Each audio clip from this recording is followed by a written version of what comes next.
Speed of Life 89 here, and I wanted to show you my 91 Jeep Cherokee Sport. Let me do a quick walk around on this. It's a 1991 XJ. I originally bought it about 3 years ago. I had to tow it here. The transfer case was out, but I didn't really know that at the time, and it had all the brake lines blown, which is why I towed it here. Ran great, but all the brake lines were blown. As you can see, it's in very rough shape. I think I paid $300 for it. They were asking $800, which is just completely ridiculous for what this vehicle is. So I just told them I'd give them $200 for it, and they're like, "Oh, we'll take $3." Well, good enough. Mainly bought it just to drive around for one season, and somehow I've still got it. Now I'm going to show you the interior of this. It's not too bad, but I'm going to replace the entire floor pans on this. As you can see, it is very soft up here, and this is the view from the back of it. I recovered the headliner when I got it because little bits and pieces of it were falling down, but that's pretty much all I've done to the interior other than vacuum it out. Look at the rust on the side of this. It's one of the worst XJs I've ever seen. You should see it on the knee side of it. I installed this fire extinguisher. Set a fire a while back in here, but this is the front of it. I mean, it looks like your standard XJ. Not too bad in the back seats, but the front seats are completely garbage. Got me a nice Dragon Ball shifter. What it came with was like a skull, and it was freezing my hands in the wintertime. I took the radio out of here because it was I put it in my other car. I wasn't using this at the time. I was using the Hummer, so I pulled the radio out, and that's my headliner I recovered. Not too bad for being up there 3 years. I figured it'd come back down because I didn't use headliner material. What's on the clock on this right now? It has 235,000, which is probably more than that, because when the transfer case was going out, it was not registering all the mileage for whatever reason. Little bits of it got in there, and of the transfer case casing, and was gumming up where the speedometer goes in through there, oddly enough. Now for the floors. This is, not sure how well you can see it, but this is the passenger side floor, which, believe it or not, is the better of the two. Now I'll go over and I will show you the driver's side floor. Alright, this is the driver's side floor, and what is up here, this is not part of the Jeep. This was done when I got it. Somebody put the like the stainless side off of a grill stuffed up in that hole.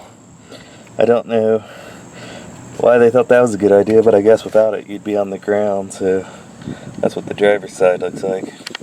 Well, I got the rear section of carpet removed, and it's actually better than I expected, if you could say that. I haven't vacuumed or started cutting any of the metal out. And look right up here. It's actually really solid down there, surprisingly. Pretty much about from the edge of this down solid. But yeah, I was hoping it to be better, but at the same time I figured it was worse. So win-win. Well, I got both seats out. Really wasn't as bad as I thought it was going to be. I figured it would snap off one of the studs. It's pretty nasty under here. I never really cleaned it too thoroughly either to begin with. Let's see what's under here. I haven't lifted it up yet. Oh, just as bad as I thought it was. Yeah, just as bad as I thought it was. Look at that.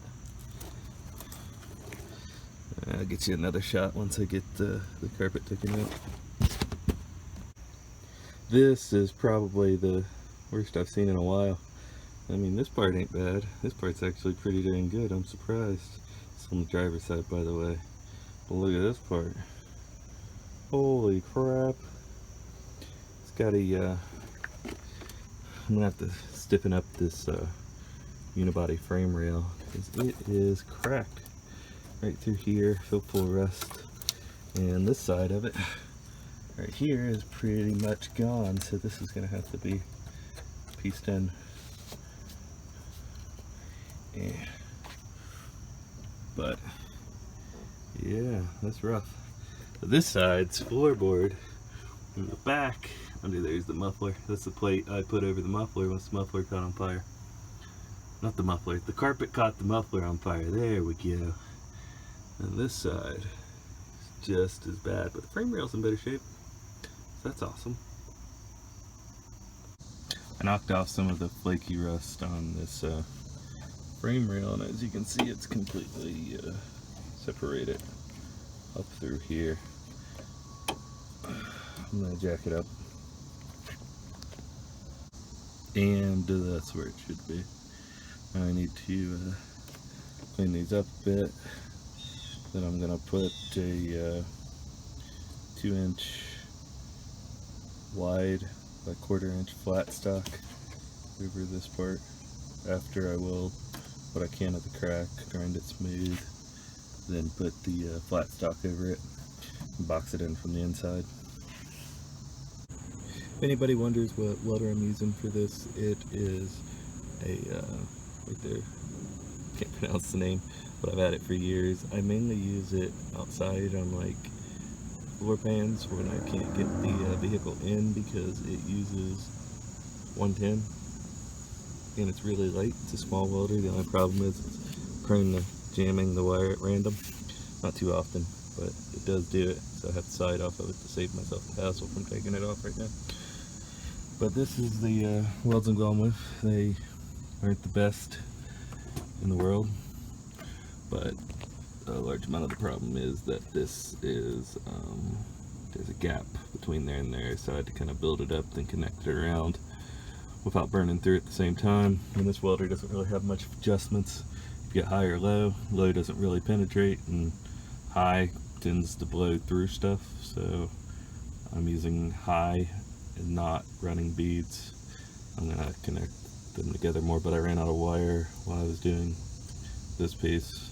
Gotta fill in this gap, and then what I'm going to do after I get done here, you can see this was actually completely rotted out right where there would be a hole there. Got this plate in. I still got to fill in a spot right over here and then grind it and then go over my welds again, and I should be able to get a good weld over top of them once they're ground down, since there's more material here to work with. But this is not going anywhere, and once I get this welded up, ground down, welded over again, I'm going to drill the holes out for the bolts, because I do intend on doing a long arm on this once I get the floor done, probably in the springtime. And I want to make sure it's extra stiff. I'm going to take some C-channel, and each where these bolts would come through, that's where the long arm or your cross member would bolt to. I'm going to drill a hole through the C-channel, then I'm going to put the C-channel in here, wide enough to coat the bottom. I'm going to weld it on the ends and then weld it up the side on each side, and that shouldn't go nowhere. But really I'm not too concerned with it. If it was a normal framed vehicle, I would be more concerned, but with the unibody, this thing was dang near in half and I was still driving it around and having no problems.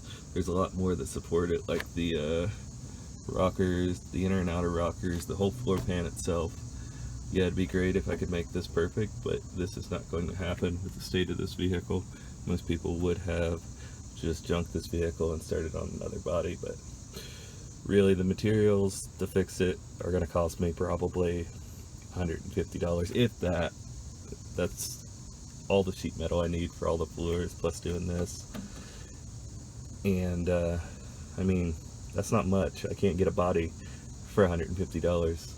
let alone a 2-door one. Plus I have a little bit of a sentimental attachment for this, even though I hated it when I first bought it and regretted it and kicked myself for buying it because of the amount of rust on it. And it's just got worse over the years I've had it, as you can see.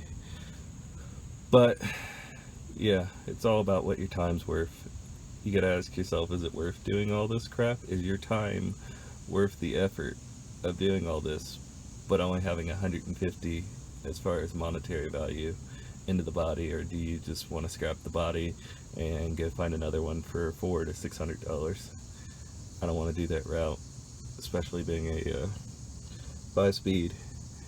I'd have to swap everything over to it, and most of the ones you find are 4 doors anyways. And, I mean, if you got a 2-door, you might as well keep it. I think that's going to be the end of this video. I'm going to do it in 3 parts, and this will be the first part. The second part, I'm going to do the rest of the floor cleanup, and then on my third part I should have all the floor metal completely down and go about putting the interior in it.